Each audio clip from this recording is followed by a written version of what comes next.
Good Morning. morning. We need to call the meeting to order. If everyone please stand for the pledge of allegiance. I pledge allegiance to the flag of the United States of America and to the republic for which it stands, one nation, under God, indivisible, with liberty and justice for all.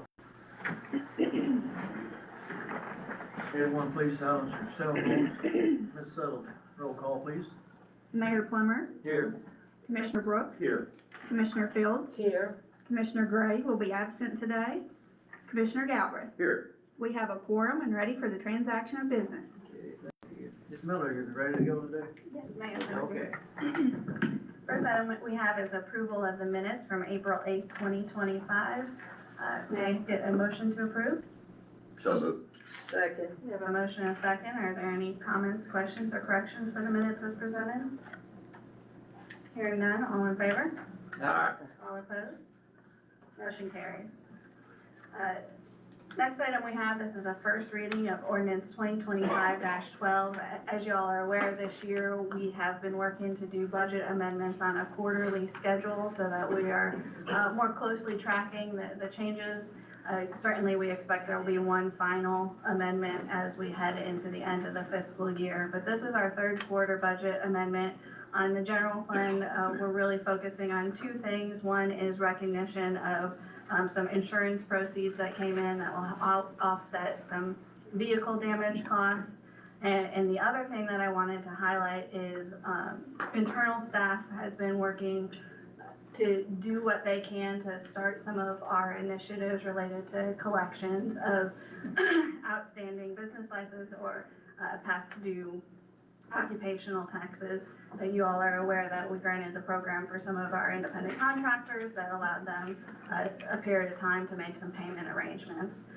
Through that process, staff has collected about $18,000 so far through the internal efforts, which staff should be commended and recognized, and they've done a lot of great work on that front. Special recognition, Stephanie, Alicia, and her team.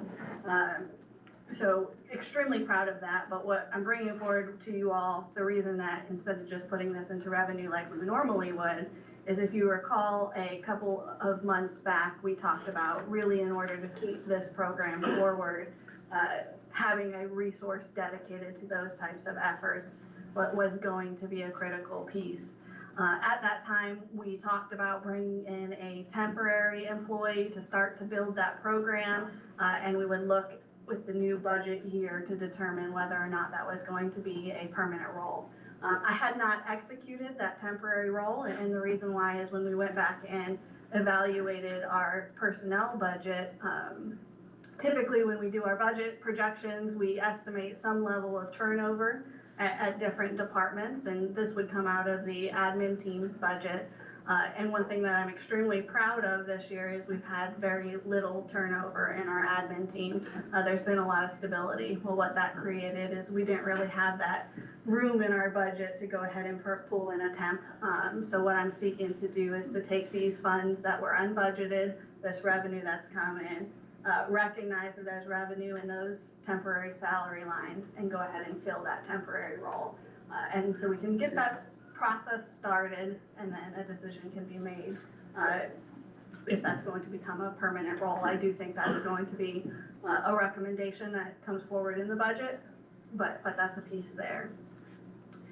If there's general consensus with this, I know budget amendment will take 2 readings, but I'd like to get that process started between the first and second reading.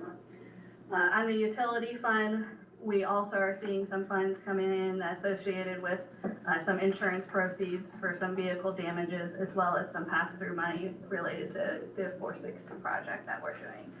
So those are the major items. Brad, did you want to highlight anything else? No, I think really the big thing I wanted to point out was the US 460, the $51,595 coming in. Basically, we're just being a pass-through for the transportation cabinet on that, so we did want to reflect the revenues and increase the expenditures associated with that project. Brian, do you mind I will reading read this it. one for me? Thank I you. will. Sorry, just trying to get an answer to another question for you. That's okay.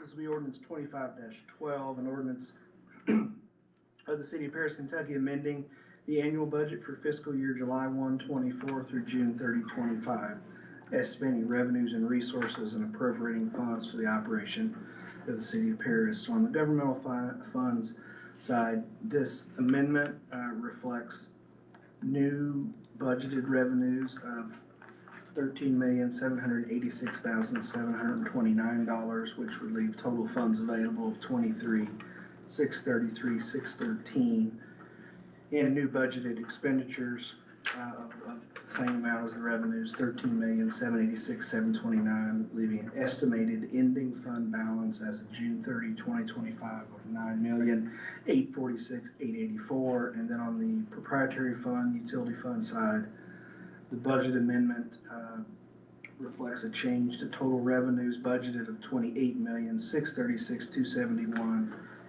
and total budgeted expenditures of $28,991,420, which changes the estimated ending fund balance as of June 30, 2025 to $1,992,405. So this first reading, there is no needed motion, but is there any discussion or any feedback on any of the items that we discussed today? Any concern with us moving forward with starting the process to bring a temporary in? No. Great, thank you for that. That will bring us to consent agenda. There are only 4 items on consent agenda. Are there any items that we would like to pull off and discuss separately? Hearing none, may I get a motion to approve the consent agenda? So moved. Second. We have a motion and a second. Any further discussion? All in favor? Aye. All opposed? Motion carries. This brings us item 7A, which is municipal order 2025-28, which is a municipal order approving a partial waiver of sewer tap fees as an economic development incentive for phase 3A of the Magnolia Trace residential housing development. So this is an item similar to what you've seen in the past related to the housing development over at Magnolia Trace. They've gone through a phase 1, which included 47 taps, and a phase 2, which included 24 taps. We're now at phase 3, which has been broken into a couple of sub-phases based on some additional sanitary sewer work that is going to be needed to complete the project.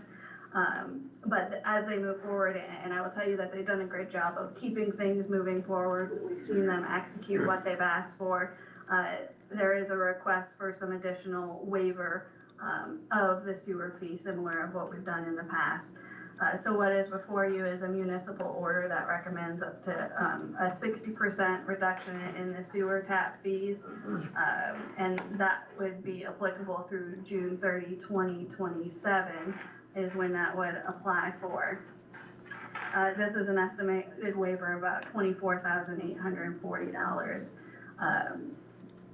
The other thing that I would like to note on this is you all will see a recommendation to change the sewer tap fee coming before you in the next couple of meetings. That's been a project staff's been working on together on this. So we do have language in here where we're recommending for this phase for them, have the discount and based on a frozen rate of what currently applies. So certainly any new phases and this waiver doesn't create a guarantee for any future waivers, but any new phases would go under the new rate. But what we would propose is for any tap fees under this phase would apply under this current rate. Would we anticipate getting that before, let's say, a new fiscal year? For all their tap. Yeah, for the new. The new rates, yes, I do anticipate it. Yes, for the new rates, so we would have that. Yes. We're targeting We jump through the hopefully for hoops, so. next meeting. Oh, okay, next meeting, okay, all right.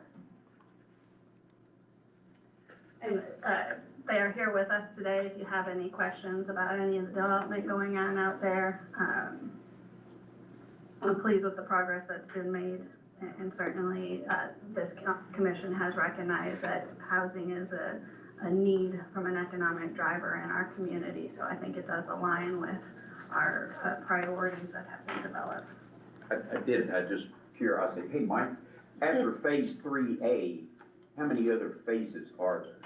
So, Stan, we have plans for 95 single-family houses that Paris desperately needs.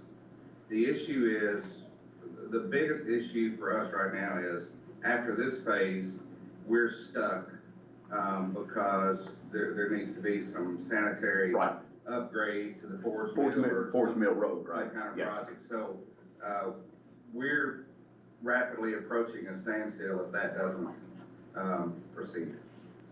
But 95 single families are ready to go. Is in phase 4 or phase Yeah, 3B or something like that? Yeah. Okay, all right. What would be the square footage on those houses? They're starter homes, so 1,300 square feet. Affordable housing. Okay.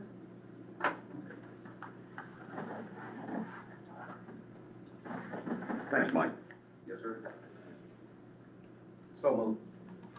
Second, We have a motion and a second. Any further discussion or comments on this item? Hearing none, Ms. Ellis, could you please call the roll? Mayor Plummer, Yes. Commissioner Brooks, Yes. Commissioner Fields, yes. Commissioner Galbraith. Yes, ma'am. Motion carries. This next item that we have before us is related Thank you. the upcoming cleanup project at Cedar Heights Cemetery that is scheduled for April 26, 2025. So this upcoming weekend.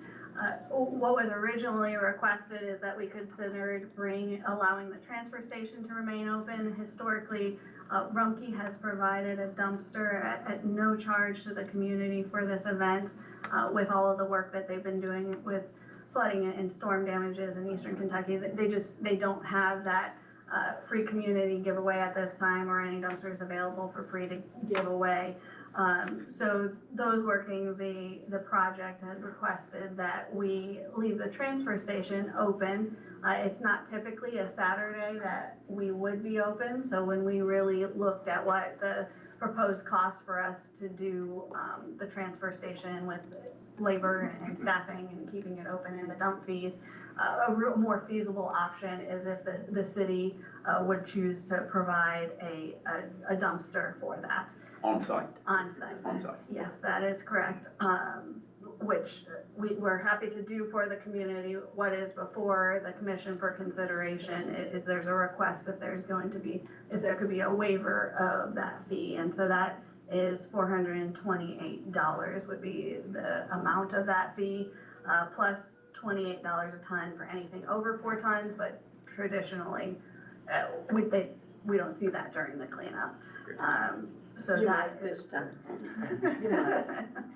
that is the request that is before commission to consider today. This is a one-time request, and we appreciate the fact that the city has this on the agenda, but we were sort of stumped when Rumpke said all of our dumpsters are in communities where there's been heavy flooding and we don't have any extras at this time. You know, you may want to take another route. If we need to do a cleanup later in the year, Rumpke may be able to help us then, but right now we need to get started making some changes there. So moved. Second. We have a motion and a second. Any further discussion on this item? All in favor? Aye. All opposed? Motion carries. Brings us to the March financials. Brad? Thank you. We'll start out on page 58 with the general fund cash balances. Our operating funds at the end of March were right around $7 million, compared to $6.4 million last year at this same time. So a nice increase there. Compared to February, we are down about 500,000, but that is typical. March is not a month where we do see a lot of cash collections like we do in January and February. CDs are at $3,130,000, added about $10,000 in interest during the month of March for the CDs, and then really no significant changes in our restricted funds. Total cash balance for general fund was at $10,327,000 at the end of March compared to $9,594,000 last year. Moving on to the next page for the utility fund cash balances. Total operating funds were at $929,154 compared to $603,000 last year at the same time. So once again, see a good increase there, and then also an increase over February's cash balance of $796,000. CD balances are at $527,108, added about $4,000 in CD interest during the month. No significant changes in our restricted cash balances as well too, so kind of maintaining those balances. We are starting to make some draws on the bond proceeds, so we'll start seeing that balance of $2.6 million come down over the next month or two. So total cash balances at the for the utility fund were at $5,157,000. Last year at the same time were $2,832,000. Obviously, the big difference in changing that is the $3 million in bond proceeds we've been holding. Still seeing that overall increase from February to March. As far as February is at $5,042,000. So good, and even seeing this still for the utility fund, a good cash collection coming in for April as well. So hopefully that trend will continue. On page 60, once again, is kind of the summary of our trailing 12-month revenues for our major tax collections. I just kind of wanted to focus on the quarterly comparisons with this report. See, for quarter 3, collected just right around $2.2 million in taxes. Same time last year was right around $1.9 million, so seeing roughly about a $210,000 change year over year. And then also too, you can kind of see, you know, second quarter is probably our strongest quarter as far as collections go. And typically like to see how quarter 3 goes compared to quarter 1. So you can still see a growth there between quarter 1 and quarter 3. I'm not going to go over any of the next couple of pages as far as those individual accounts goes. So if you have any questions on any one particular, just kind of let me know. On page 66, have a comparison for how our utility is doing. The first page just shows the revenues through March of this fiscal year compared to the same time last year. So water, you can see in our difference column, is up by $187,000 compared to the same time last year. Sewer is up $145,000, and electric is up by $284,000. So started seeing some electric, obviously I think with the colder months in December, January, February, kind of seeing that recovery come back from where we have been. If we look over at what we're kind of projection to where our budgets are just for those major categories, we still are projecting to be maybe about $314,000 ahead of where our budget for the fiscal year. And then on the next page, just try to give you a trailing 12-month on the revenues as well too. So for last trailing 12 months on fiscal year 25, you can see that our water revenues were at $2.4 million, almost 2.3. Sorry, 2.5. And then for the same time last year, right around 2.3 million. So roughly about a $200,000 increase in our trailing 12 months. Sewer's only seen about a $77,000 increase. And then our electric, we've seen about a $266,000 increase on our trailing 12 months as well. So, like I said, I think we've seen January, February start to show that rebound even into March on the electric side of it.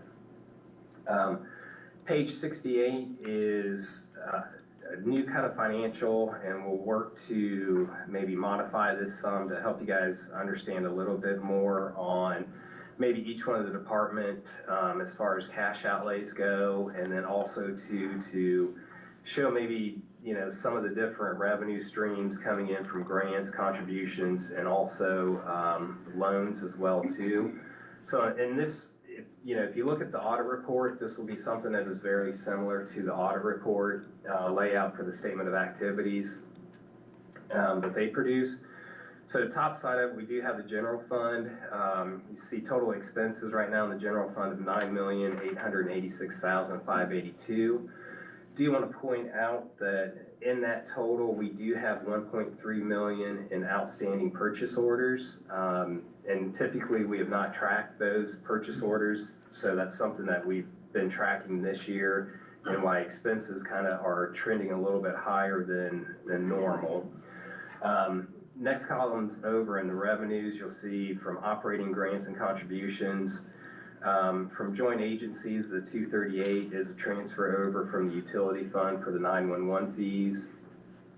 The 216,000 is the pilot transfer coming over from the utility fund. And then 117,922 is our CLEP reimbursements, and then the 203,824 is the PIF reimbursements. Both of those are coming from the state. Next thing over you'll see is the loan proceeds on the recent truck purchase at 1.2 million, fire truck purchase of 1,251,000. So giving us really kind of a net expenses from operations of 7,859,000. And then if you kind of transition down into that column, we have a breakdown of the various revenues as far as by taxes, franchise fees, and payrolls, giving us a net of 443,607 to the positive on the utility fund. And then also too, just kind of break down the utility fund. Once again, you'll see expenditures of 14,400,218 in that second column. And we have roughly about 1.4 million in outstanding purchase orders still with those. And then you can see our charge for services by each one of those divisions. One thing that's probably different, field operations is something that has typically been allocated in between water treatment and wastewater, but we are kind of just showing that separately so you can see just the different expenditure categories within the utility department. And then on, yes. Do you know why we have such high outstanding purchase orders? Are they all valid, or Oh yeah, are companies behind? No, like on the utility fund, a lot of that's kind of related to chemicals, and then also some construction projects as well too. So we're just trying to, like I said, we're trying to track that actual expenditure and keep the budgets more in line so that, you know, when we come to June, we're not doing major budget adjustments and everything, so. This year, we've encouraged staff to project forward and say, what am I gonna need to spend on, say, for example, rock the entire year? And at the beginning of the year, open up a purchase order for rock. That way, when they look at their budget, they really have a good idea of what's available to spend, and so they're tasked with trying to project that out further. Good question. And then down on the utility fund, a couple things to point out. In the electric row, you'll see operating grants and contributions of 770,000. That is basically all the credits that we receive back from KYMEA. So that's, you know, when we fire up the plant and those kind of things and having that ability. So that's one thing I felt good about having this type of report is we can see what KYMEA is kind of paying the community back as far as having certain things operating. And then capital grants and contributions really are kind of related to, you know, the water treatment plant is KIA funding coming in on those improvements. 3.4 million on solid waste is really, you know, the CDBG grant, the funding from the state for the transfer station, and then starting to see some of the drawdowns on the bond proceeds. So once we kind of factor all of those in, you'll see that from an operating standpoint, we do have a negative 864,765 within the utility fund. However, once we do go down through the process of looking at our interest income and some miscellaneous revenues that are coming in, we do show a profit of 13,558. You know, Stan, I think one of your questions you had at the last meeting is, you know, why is that number so close? And it is kind of, when we go back and look at it, is those outstanding POs. Okay. So we would, you know, and that's why you see when we go into projections, we're really close right now on breaking even, but as we get into the end of the year, we're starting to show positive because those POs are matching up with the revenues to that extent. So pages 69 and, you know, 69 through I think 71 are the typical budget to actual reports. Still want to kind of keep those in there as we work through trying to transition over to some new reporting and, you know, maybe even showing some graphs and those kind of things for future in that. So those are the financials for the month of March. I just had one comment on page 67. I saw where the penalty charges for, let's say, on page 67, it's gone from 109,000 last year to 210,000 this year, so it's almost doubled. That is, Alicia, is that, are we turning off, are there more people? I'm assuming we must have twice as many people on the cutoff list than we had, I say, this time last year. Yes, sir.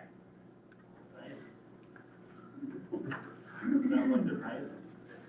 I just choose to pay it there. Yeah, okay. That's the only comment I have right now. Is there any further discussion on this item? Motion approved. There's a motion, may I have a second? I'll second. I thought you already got a second. I'll That's second. Okay, we have a motion and a second. Any further comments? All in favor? Aye. All opposed? Motion carries. This is bringing us to item 7D, and I do have a brief statement if you guys would indulge me to read really quickly. I'm not sure they're hearing. Can you all hear her? Okay. So most of you all in this room already know that, that I've taken an offer to become the next city manager for Morgantown, West Virginia, and I will be resigning from my position here in Paris. This was not an easy decision. Paris has been a community that really means something to me. It's been a place where I've grown, I've built relationships, and I've truly felt connected to this community, and this community truly cares about its future. Serving as your city manager has been an honor. I'm proud of the work that we've done. I believe we've strengthened our operations. We've built a great team. We've invested in our infrastructure, and we've kept the service to our residents at the heart of everything we do. None of that happens without the dedication of this commission and that outstanding staff. While I'll be moving on, I will always carry Paris with me. I want to thank you for your trust, your partnership, and your commitment to making Paris the best it can be. I'll do everything I can in the next coming weeks to support a smooth transition, and I look forward to seeing Paris continue to thrive. So I have this item on the agenda today to open up any discussion or direction on how I can assist in the transition. We do know that we have my resignation is through June 15th. My last day would be that preceding Friday on June 13th. So open up for any dialogue of how I can assist, what information I can gather to help the commission make a decision going forward.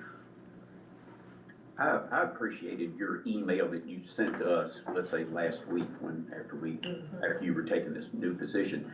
But you having the priorities, you had, I think originally you had 5 top priorities, and I think I appreciate you giving us that because we made a lot of strides in a whole lot of areas, and we strengthened the city. And again, it was through your leadership and all of our employees. But I appreciate that so we can focus particularly. And after that night that you informed us that you were leaving, the budget is what we've got, and Brad and I talked about that, this, that, and the other, but for the whole city of Paris and for everybody in this room and for us, we've got to work to get that budget done before the 13th of June. Yes, certainly. While I have 5 things I'd like to wrap up, There's more than 5. first and but- foremost, that budget is. Well, I understand that, there's more than priority. 5, but you did focus, you did list 5 things, and that told me that those need to be priority. Whatever we can get done after those 5, we're better off, but we need to focus on those 5, and thank you. Yeah, and I agree. I think the 5 things that you put forward, I think are the 5 most important at this time. And then anything after that is just a ribbon on top of what we got. And I think I speak for this commission. We appreciate. Can't hear. The 5 things that she's put it in the email, I think those are the top priorities, and then anything on top of that would be a plus. And then again, speaking for this commission, I think the 3 years you've been with us, we've felt really appreciated. And I think from that first interview we had, and instead of calling you and just make this woman an offer, and you just stepped in and done what we've asked you to do, and I think we appreciate that. I I think what you appreciate, told me was if you ever get one contract signed, you better get this one. This is, I think this was the one we wanted. One or more of y'all told me that, but I do remember that. Yes. Those are exact words. I was gonna say too, I appreciate the fact that you've been here. This was a comeback time for me to come back into the city commission seat, and you have helped to make this position a whole lot easier. Things have changed over the years, of course, and if I had any questions, you were always there to answer them and everything. The 5 priorities, does that mean that we need to have maybe some extra meetings before you leave? Potentially. Certainly, I think as decisions go forward about what comes next, that will probably involve some additional meetings. Okay. What I like about her, when she come here, she hit the ground running. She dove right in, and what I liked about it most of all was you became part of the community. You attended a lot of the events. And you walked downtown, you got to know people, so I think that was really important. I would love, a lot of love for the community here and the people here. Good luck in your new venture. Can you maybe recommend to us in another session or so about the next steps we need to take in filling an interim position and then steps for a full-time position? Sure, absolutely. I think there's a lot of options, and I'm here to provide the commission whatever information they need on what path it is best forward, whether you have an internal candidate, whether you have somebody locally that you'd like to appoint. I can certainly pull resources throughout the state or even past that if that's information that you guys would like to see as well. I'll stand by for gathering as much information on how you guys would like to move forward. Thanks for everything. Thank you. All right, that brings us to outside agencies. Ms. Betty Ann, you want to kick us off?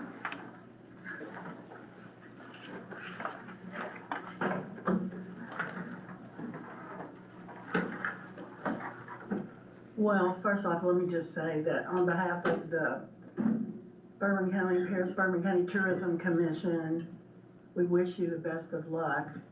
We hate that you're leaving because we've had such a wonderful working relationship, and we appreciate everything that you have done for our town. So, okay, well, with that said, it's Art Walk Week. And as I'm sitting here, I'm sure there's people right now texting me or emailing me going, can we set up at Art Walk? Because that happened all weekend. So as of right now, before I go back to the office, we've got 10 artists that will be inside stores downtown. We have 11 to 12 outside groups, which, you know, they're the information booths, but they also have art activities.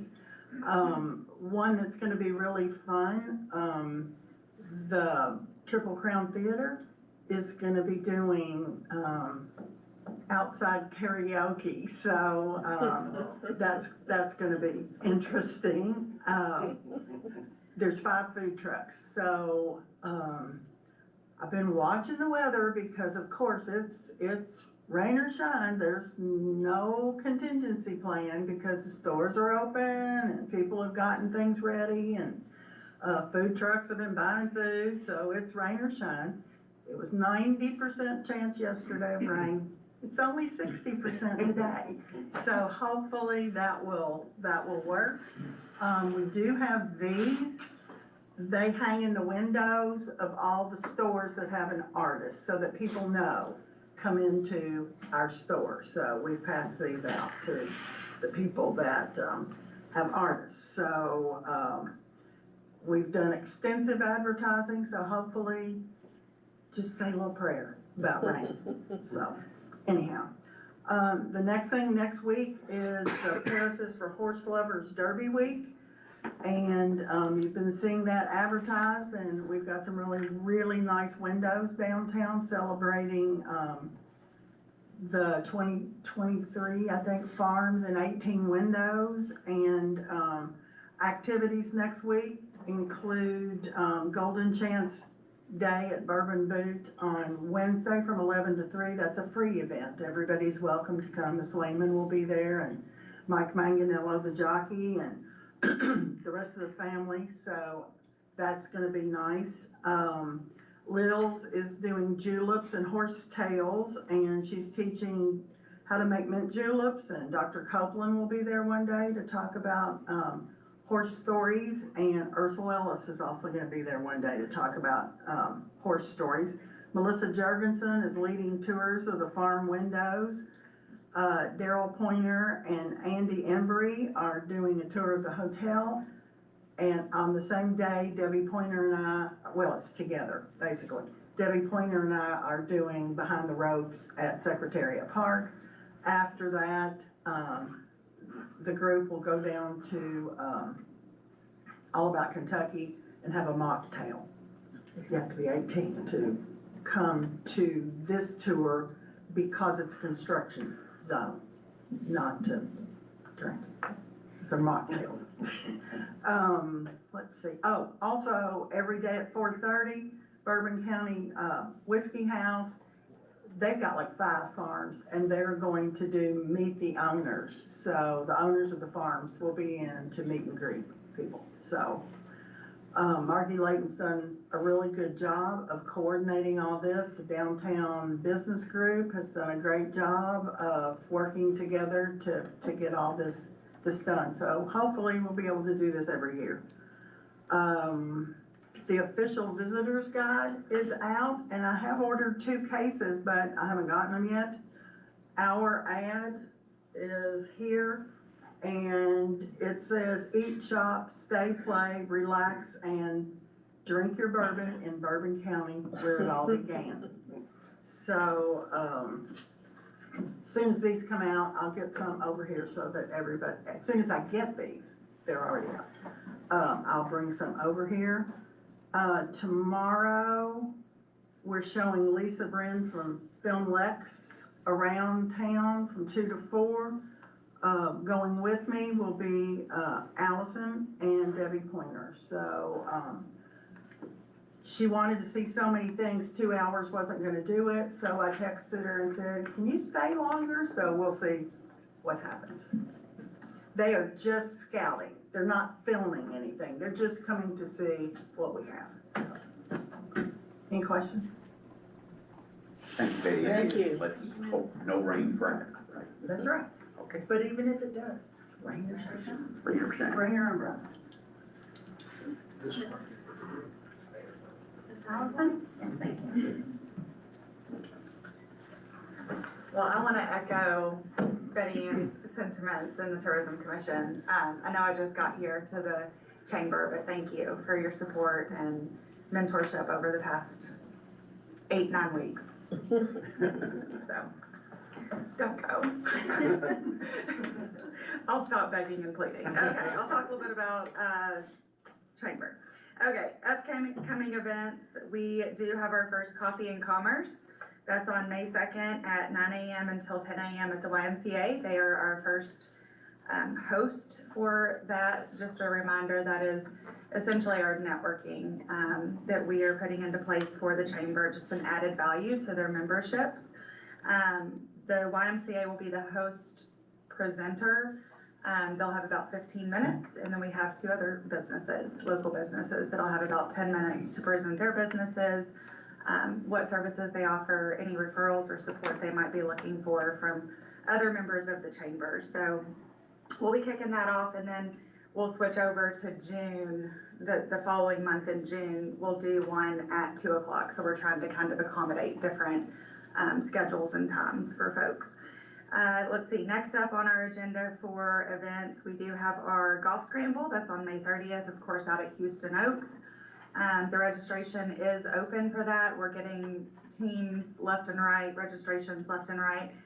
We have put an ad in the paper for that, and we are still looking for $100 hole sponsors. We do have Dan Cummins coming with a vehicle for a hole-in-one win of a vehicle.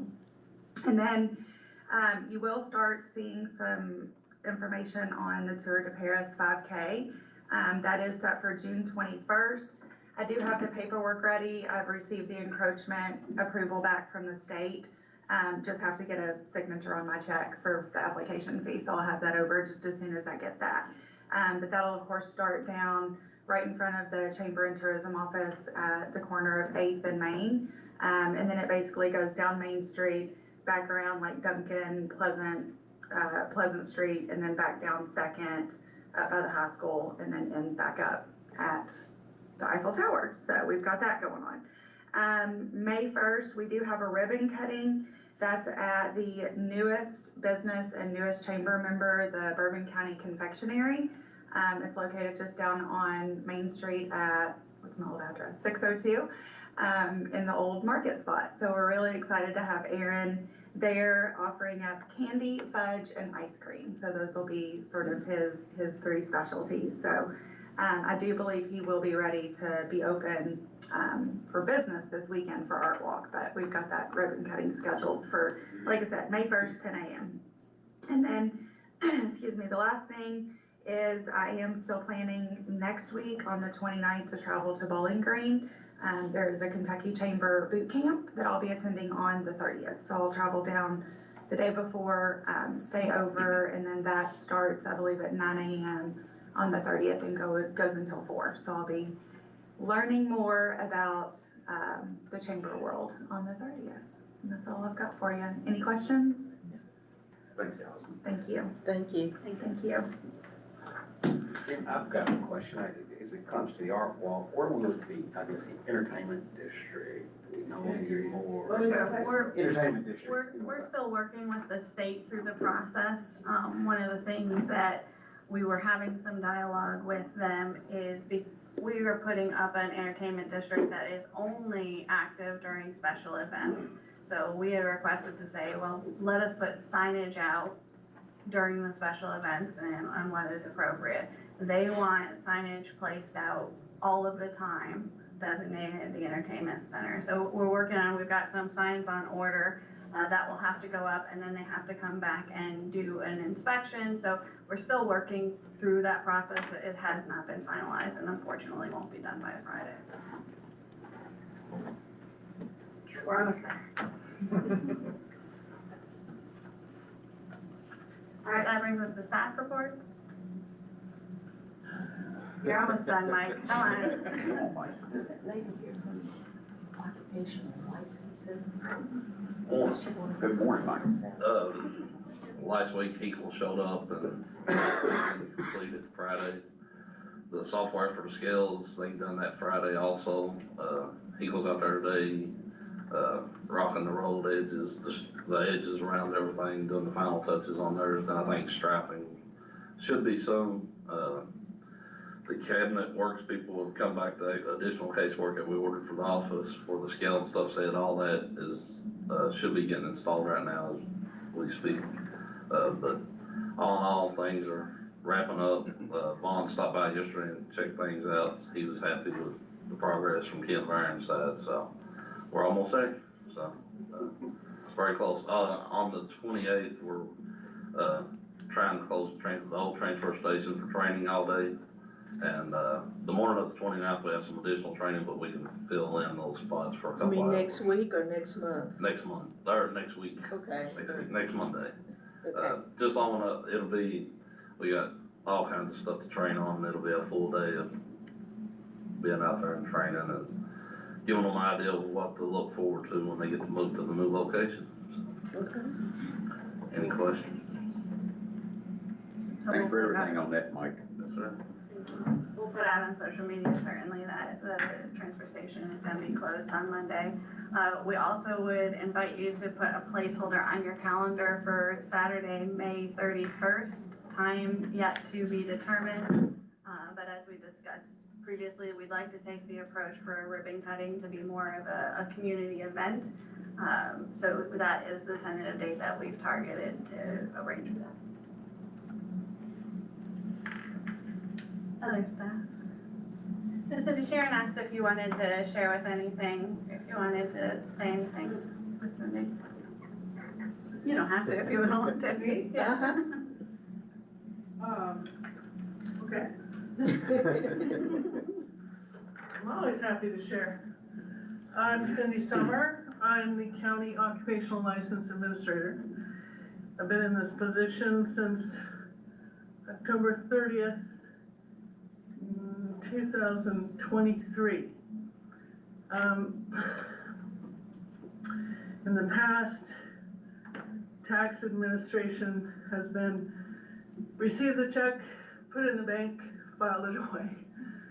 And my background is as, I was totally unprepared for this. Okay. I just need to breathe. I was a deputy sheriff in Los Angeles County for almost 20 years. And so my background has been in law enforcement since I was 17. And I'm only 30, so. Anyway, when I was hired for this position, I started doing an audit on these accounts for the county. And what I determined was there was just untapped money left. And so much potential. So, like Jamie, I'm one of those people that puts my head down and hits the ground running. And we just topped $300,000 of new income from this position. One of the things I did to begin was research. I called cities, communities, because basically I was given a desk, a computer, and said, "Are you coming back tomorrow?" And so I learned the system, the municipal tax system. I was doing inputting 7 hours a day. And I told the judge executive basically, hey, I went to a horse farm and collected $40,000 of back taxes for 5 years. And I've got another 30 coming in, and it took me 2 hours. It's not gonna be in today, it'll be in 3 weeks from now. It takes a process, there's a process, and what I've learned is that it's about a 2 to 6 month process.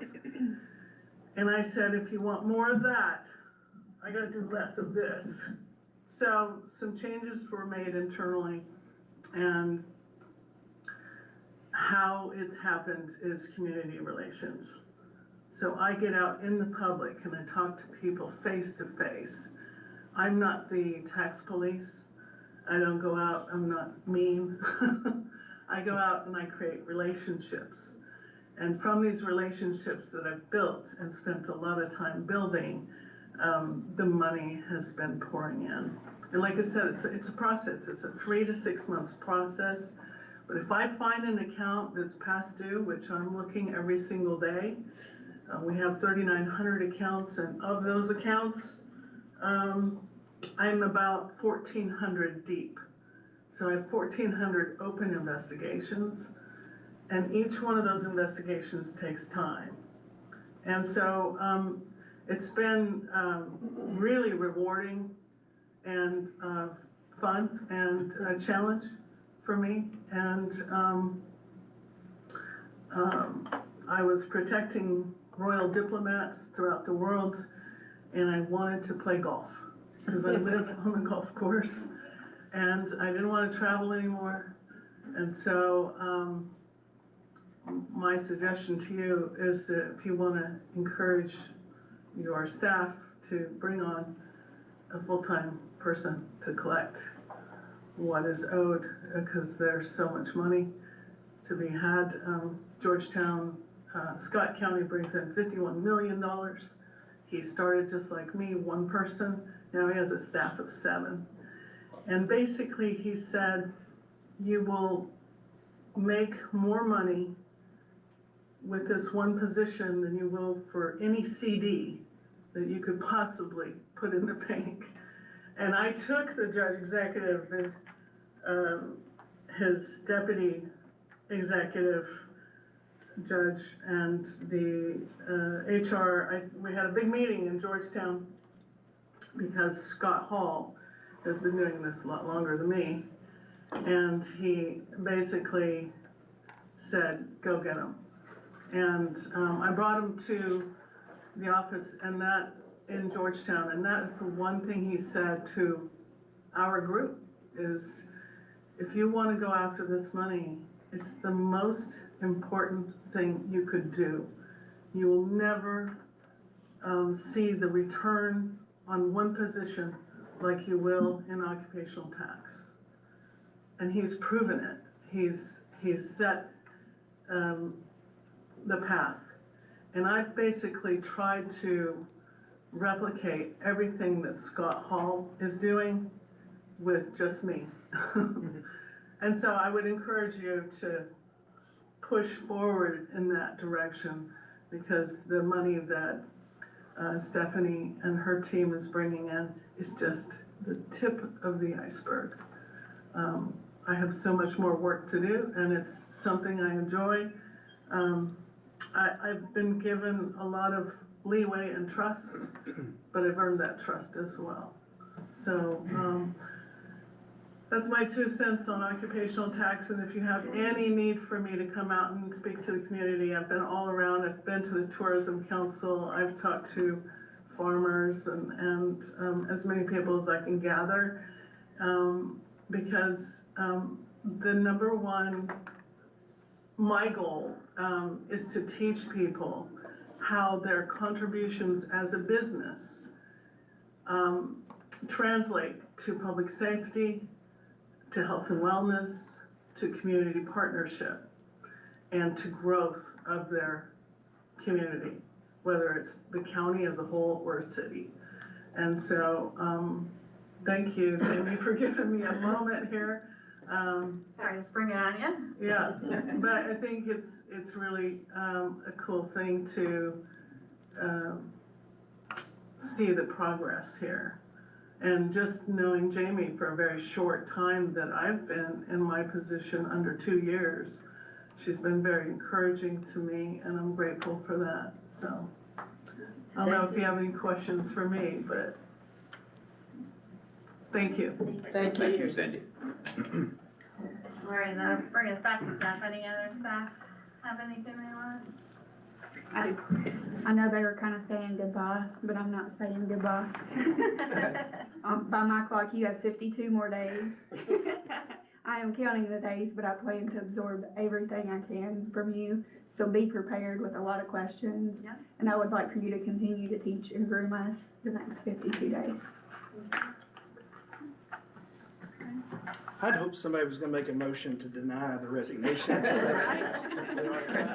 Which I would have figured out a way to fit that in something. Already tried. Already Already tried that last week.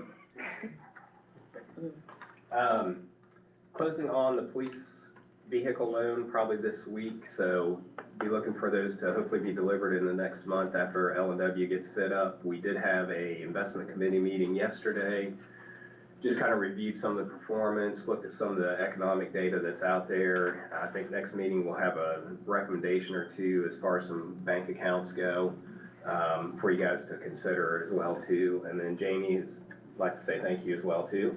Really appreciated everything that you have done here. Been very well organized, I think more organized than what a lot of people had anticipated. And really appreciate that, thank you. All right, well, not to disappoint, I got a list for you guys like normal.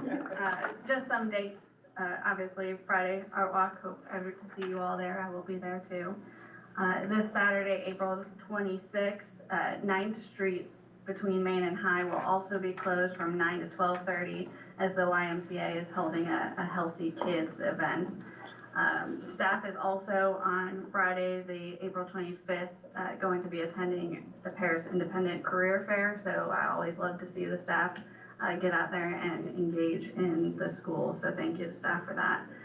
Next Monday, April 28th, Miss Vanessa and I will actually be going to a sustainability summit hosted by Bluegrass Green Source, talking a little bit about the project of the relocation of the transfer station program that we're doing, with obviously a focus on the community engagement and the partnership and collaboration that has driven that project forward. May 7th, that is a Wednesday, we will be having our all-employee appreciation lunch that we do each year. That coincides with Public Service Appreciation Week, so I encourage you all to reach out to staff whenever you can during that week and express how much that we value what they do for this community each day. One last thing for you all is Facebook has made some changes in their regulations and their processes. So the way we store our videos for our commission agenda and the way we stream them, we will be transitioning over to a YouTube platform, which we will then, of course, share the link out on our Facebook page. But instead of streaming live through Facebook, we will be moving and migrating to a YouTube channel that will allow us to preserve those video recordings in a more sustainable manner. That is all I have for you today. I have nothing to say to you. We still have 52 days. It's 52 okay. days, Mayor, 52. I've got a ticker over here. Let me just speak very briefly, but I want to thank Jamie Miller for everything that she's done. From a media standpoint, the Citizen Advertiser is committed to be a community newspaper, and Jamie has added tremendous transparency and response to the whole process, having a seat at the table, but also having instant response. I have not once asked for information that was not provided quickly and accurately, and we just really appreciate that and hope that it will continue. Thank you. Good. I'm good. I would typically ask for an adjournment, but are we going into? We are, okay, so I'll move to go into executive session pursuant to KRS 61.810 1C for discussion of pending litigation against the city of Paris. Second. All in favor? Aye.